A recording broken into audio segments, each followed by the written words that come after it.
Initially, after the first leg, we felt bad we lost at home, but I really never knew how deep it was until when we played over there a goalless draw. I really felt really bad. I felt disappointed. But one thing in life, circumstances like this, they come up, and the way you deal with it, that's what makes you a man, you know.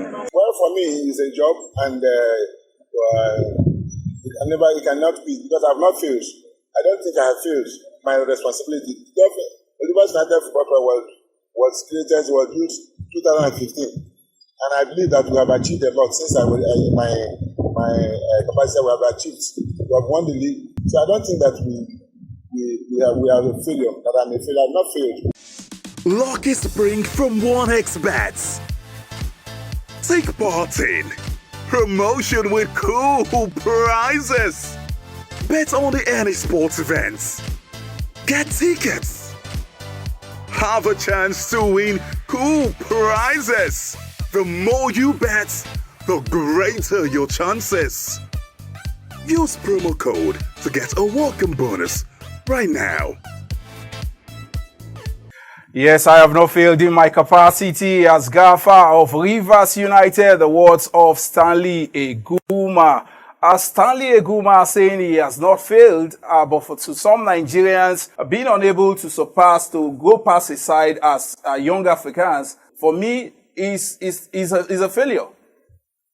Absolutely, Matthew. I agree with you that it's a failure. As in, I know that no coach will come out to say that he's a failure, that he failed. But I think, remember that this same Rivers United beat this same Yanga club, home and away. Yeah. And indeed, the people had everything now to come to Nigeria and, of course, beat them at home. And, everybody thinking that would be a miracle. I think for me, it's a failure because as you look at it now, that means that chapter has been closed.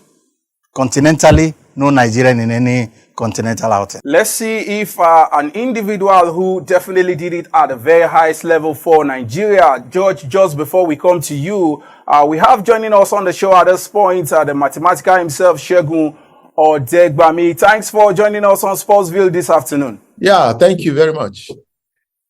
Yes, it's been all about Nigerian football, the failings of our clubs on continent. What do you make of the exploit of Rivers United? They're out of the campaign once again. Why are Nigerian clubs going through this route over and over again with no positive results? Well, this issue has been recurring for a long, long time. And intermittently, our Nigerian teams do well. And then we go back to status quo.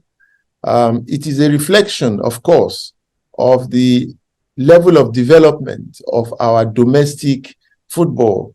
Because in the continent, how you perform is reflected in how far you go in the continental championships. And so it is no surprise whatsoever to most people that Nigeria is not doing as well as she should in continental matches, because the level of our football generally, domestically, isn't so high. Our organization in Nigeria is not producing and breeding high-quality players and high-quality teams.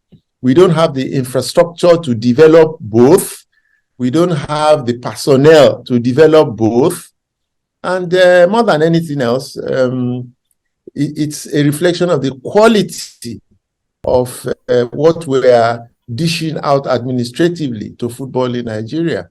So you can't hide away from it.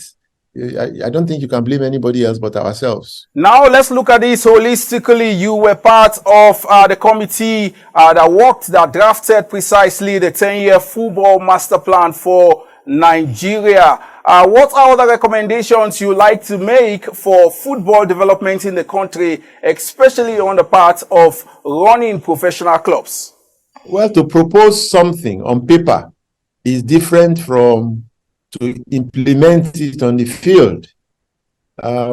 Several papers, several committees, several programs and plans have always been laid out. If you go through our history, particularly in the past 3 decades, and you will find out that the problem has been implementation.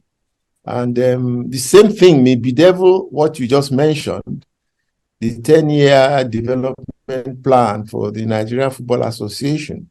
Because no matter how brilliant the content of that plan is, if you do not have in place the people that understand it, understand the vision, and go to implement the contents of that vision, then you, of course, will remain where you are. And so it's still the same thing. This is a recurring decimal in our football development. It is not new at all. And one was hoping that we would have a new foundation. And we are still looking at the present setup, the present NFF, the present IMC that, have just started running. And there are slight early indications that things might be a little bit different. So it is too early after they have taken over for us to now start to judge them.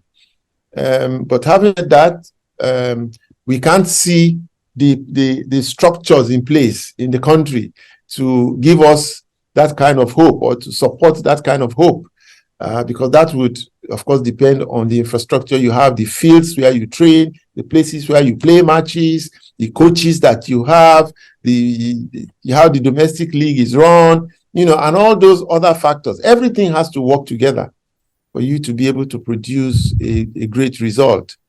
But so far, we are still far behind in getting all those things to work together. Now, before we let you go, let's talk domestic football. We've seen Anna Bridge League, the 2023 edition almost coming to a climax with this weekend round of games, as well as coming to a close next week. Before we look at the Super 6, what is your overall assessment of the league this season under the leadership of the IMC? Well, as I said, too early for us to judge. But the early signs in terms of organization, the early signs are very good. It appears the Abridged League this season has run as smoothly as possible, at least better than the information we are receiving before this league started. And teams are guaranteed money up to a certain extent. I hear that there's a clampdown on poor officiating or biased officiating by teams. I hear that there's a clampdown on the level of hooliganism. And so these are all positive signs.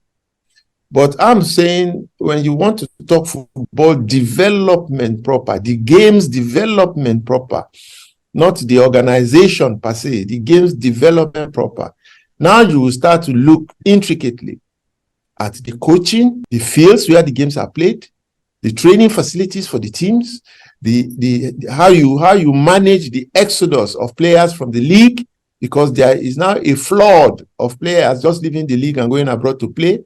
And so you don't have consistency in clubs, you don't have players staying long enough in the league, so you can't build a culture, you cannot even establish a philosophy when you don't have coaches who have a common knowledge and ideology about what they can do with Nigerian football and training for coaches. It's a long way to go. It's not something that will just happen in a jiffy. That's my position on it anyway. Yes, thanks for your insights. We are immensely grateful for making our time to join us on the show. Thank you. Have a good day. Yes, George, let me come to you. You just had Segun Odegbami there saying it the way it is, areas of facilities, technicalities, policy implementation. But one thing that he said that is of note is the fact that the league this season, we seems to be getting it right, and he hopes that we build on it. I hope they will build on it, because if you look at it, we are trying to truncate what we are even building on. Insurance, for instance, threatening not to be part of the Super 6 because we are going back to the era of boardroom points. So it's like when we take 2 steps forward, somebody somewhere brings us backward. It's very unfortunate. We need to consolidate on what we are doing. And talking about club football, Frank said it all, but we just have to take the game back to the people.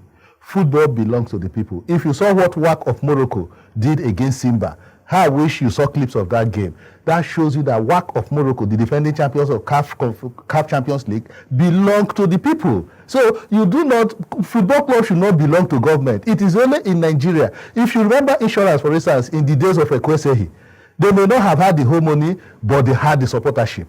When Ekwesehi comes into the stadium, you know that insurance is really followed by the people. Can you say the same thing of insurance? No. In the era of Iwanyawo National, when Iwanyawo had Heartland, the supportership was massive. Today, it belongs to the government. So we need to take the game to the people.